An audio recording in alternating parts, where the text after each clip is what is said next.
প্রায় ৩০ একর জায়গা জুড়ে এই ইকো পার্কটি তৈরি করে তার স্ত্রী নাসিমা হুদা চন্দ্রার নামানুসারে চন্দ্রমহল নামকরণ করেন।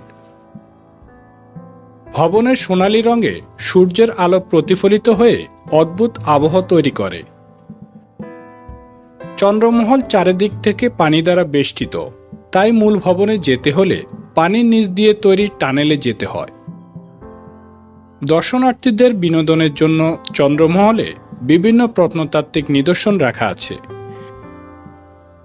দেশি বিদেশি মুদ্রা, ডাকটিকিট, যুদ্ধের অস্ত্র, প্রাচীন ঘড়ি, অলংকার, ধর্মীয় পুরাকীর্তি, পাথরের আসবাবপত্র, বিরল পাণ্ডুলিপি, বিভিন্ন মৃৎশিল্প নিদর্শন ইত্যাদি সহ বিভিন্ন নিদর্শন স্থান পেয়েছে চন্দ্রমহল ইকো পার্কে।